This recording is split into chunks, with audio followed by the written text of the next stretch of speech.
Namaskar to all. I am Dr. Ekta Bhushan, Associate Professor at Indira Gandhi Institute of Physical Education and Sports Sciences, University of Delhi.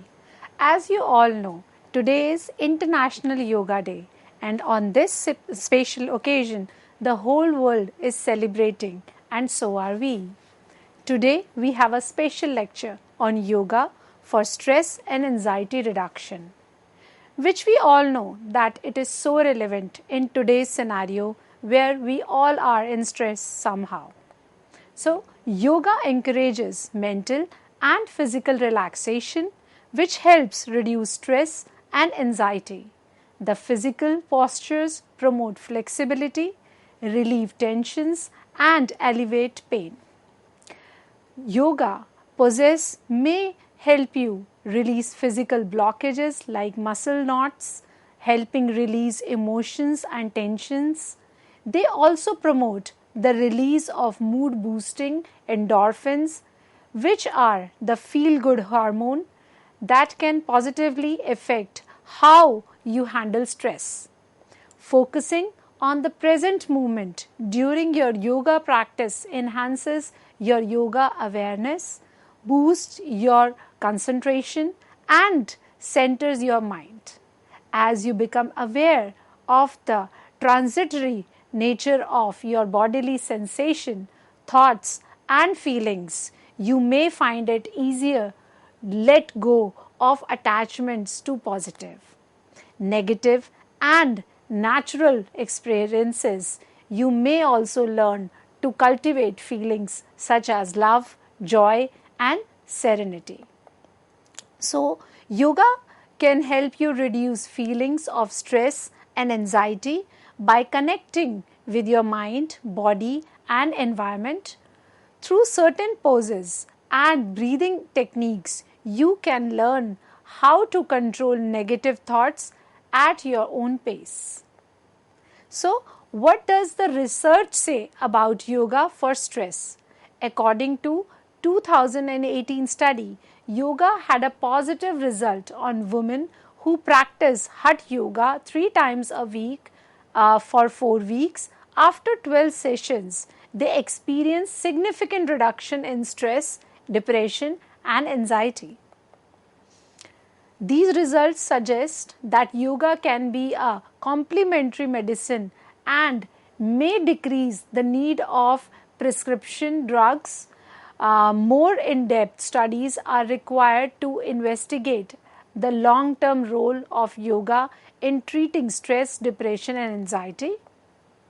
A small 2020 study in adult men suggested that yoga stretches reduce cortisol level and have a positive effect on parasympathetic nerve activity, which encourages relaxation.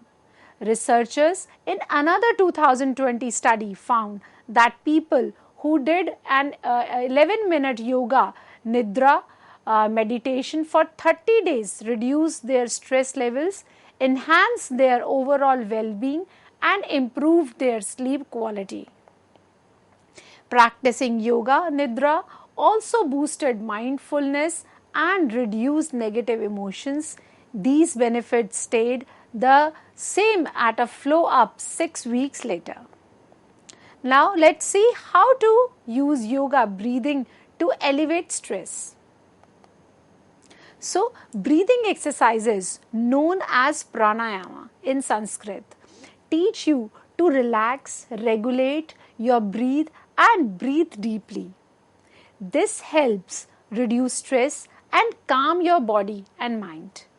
Breathing techniques can also enhance your sleep quality and encourage you for mindfulness.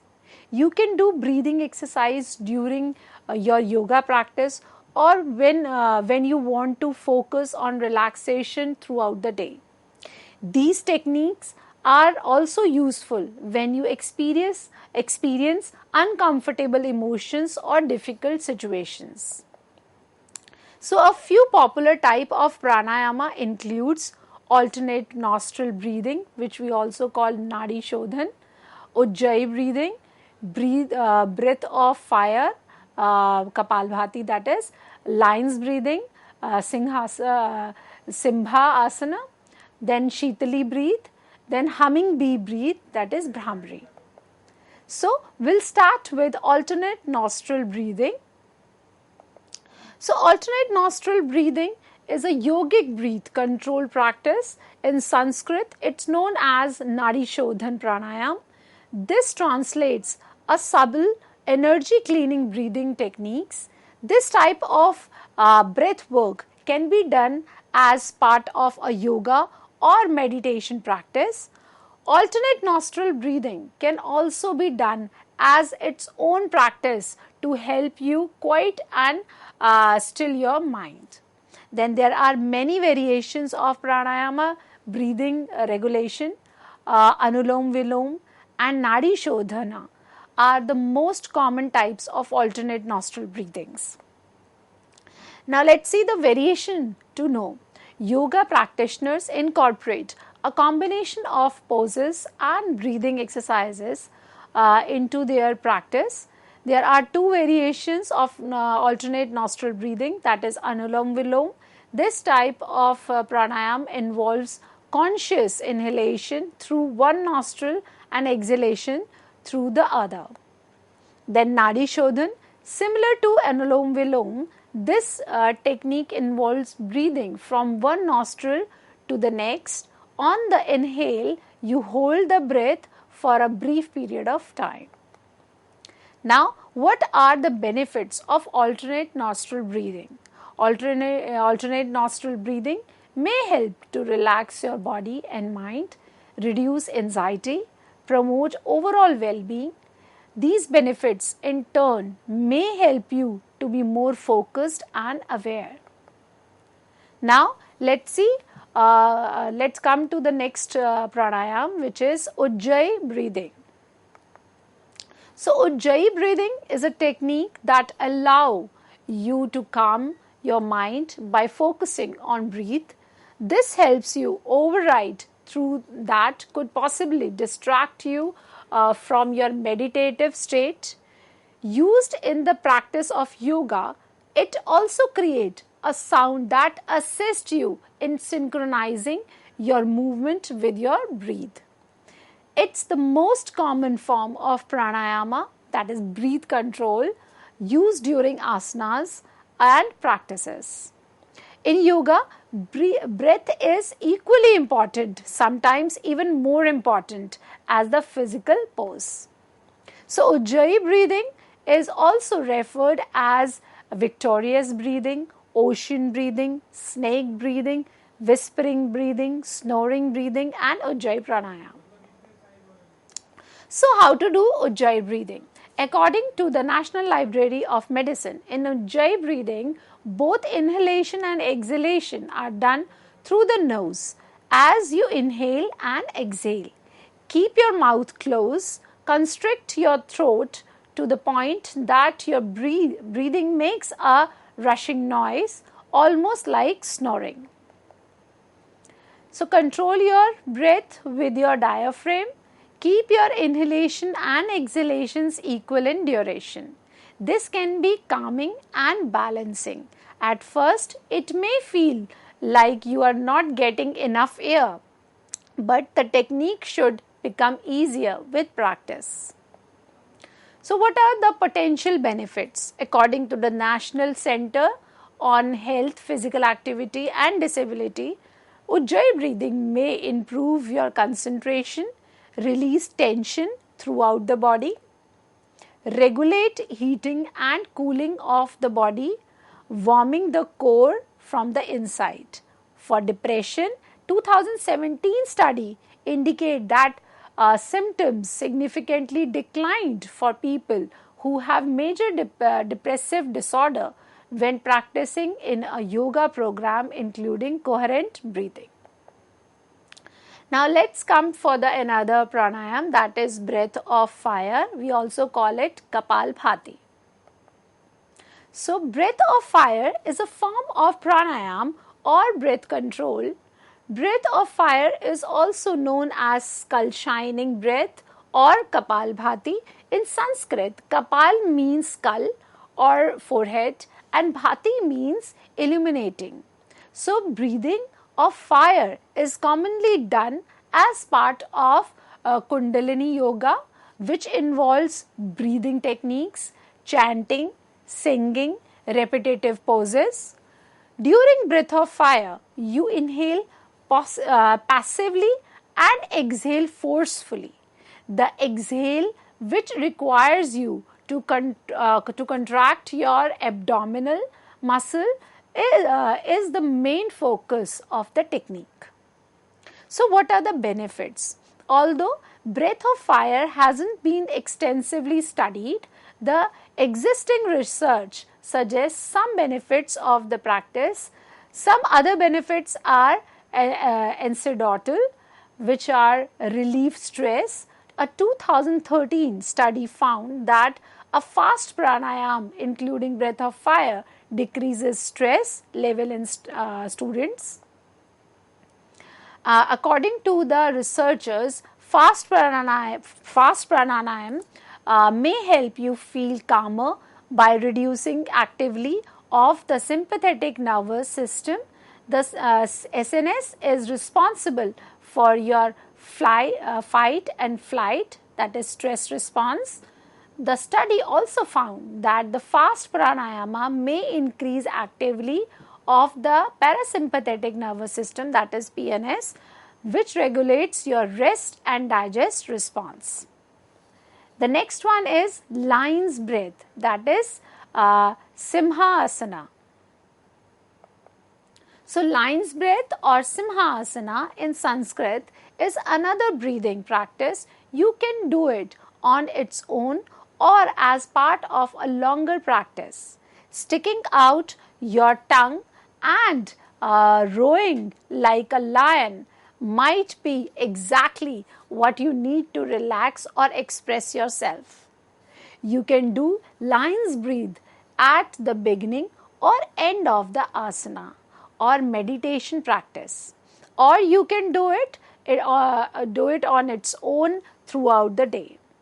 You can perform lion's breath while sitting in a chair or on all fours in laptop position, but you can also use a variety of other seated positions to practice lion's breath.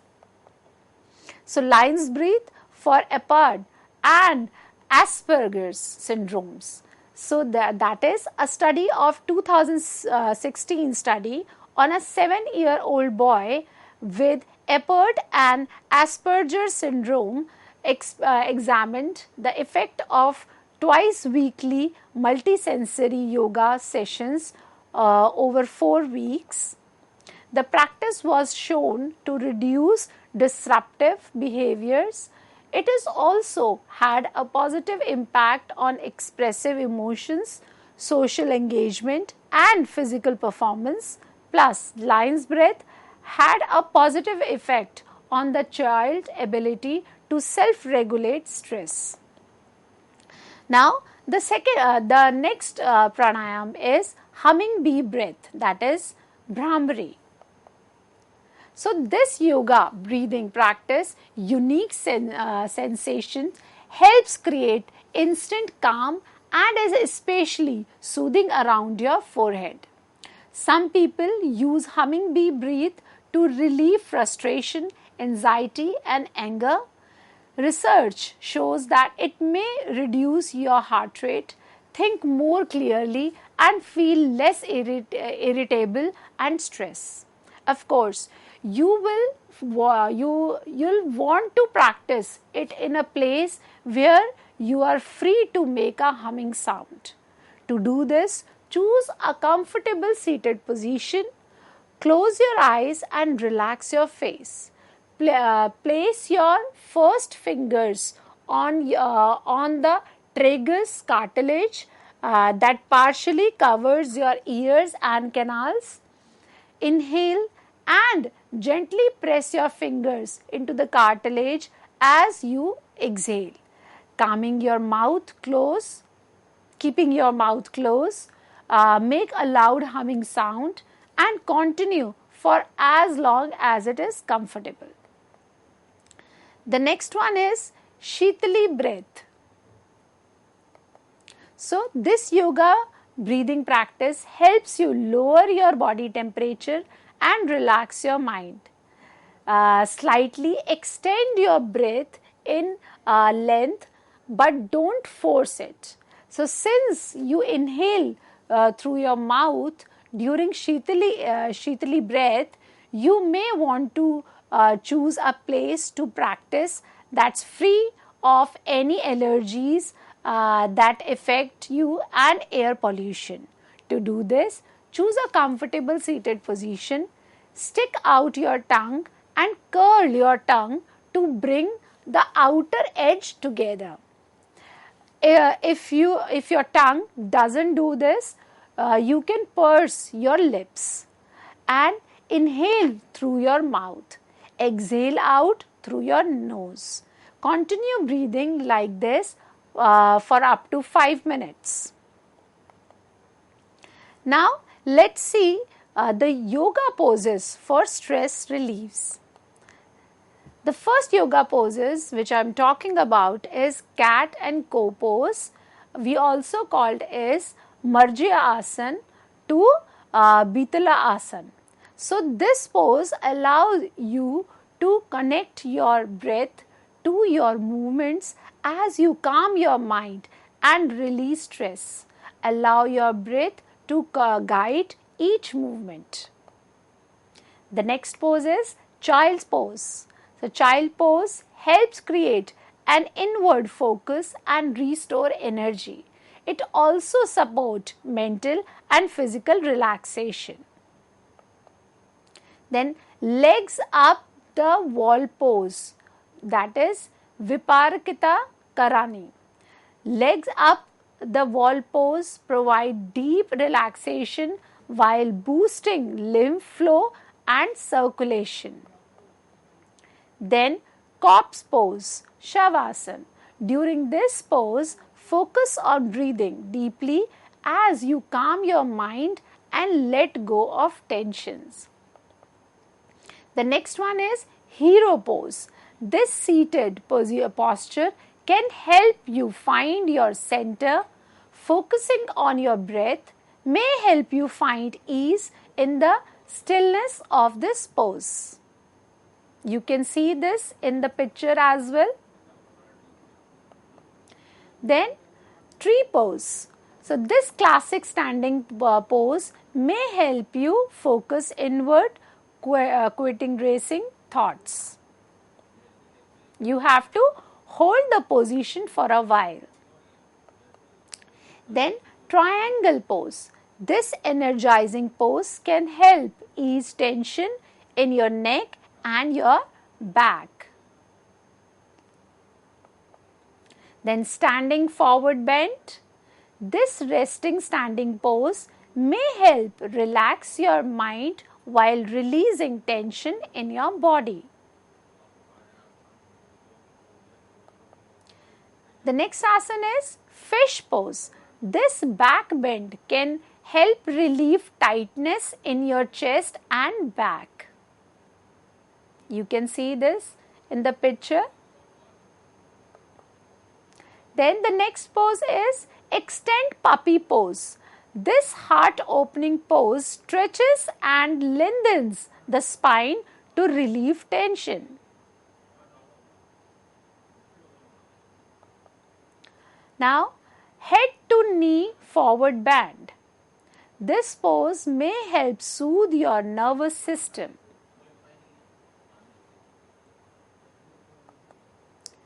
Then seated forward bend. This pose is thought to calm the mind while relieving anxiety. If you feel that your thoughts have been scattered throughout your practice, take this time to turn inward and come back to your intention. Then reclining bound and angel pose. So this relaxation pose can help you let go of anxiety while promoting a sense of calmness. You can make it more of a heart opener by placing a block or cushion under your back. Now let's see yoga meditation for stress relief. So you can practice meditation on its own or include it as part of your asana routine. Meditation positions include sitting on a chair or on the floor. You can also do standing, walking and lying down meditation. Experiment with a few types of meditation on your own or seek the guidance of a teacher who can help you create a structured, consistent routine. Once you have established a meditation practice, stick to this routine for some time instead of changing regularly. Yoga Nidra, known as yogic sleep, is a guided meditation that you do in person with a teacher or via a recordings. It promotes deep relaxation, elevates stress and help you sleep better. Yoga Nidra is fantastic option when you are too tired for an asana or moving through poses or seated meditation practice, but still want to dedicate some time of yours to yoga routine. Now we have come to conclusion. Yoga meditation and breathing exercises are wonderful ways to reduce stress, replenish your energy and enhance your overall well-being. Enjoy the process of discovering which technique and practice brings you the greatest benefit. In the last, I would end this lecture with this quote that yoga is the journey of the self to the self and through the self. That's all for today. See you next time with another interesting topic. Namaste and thank you.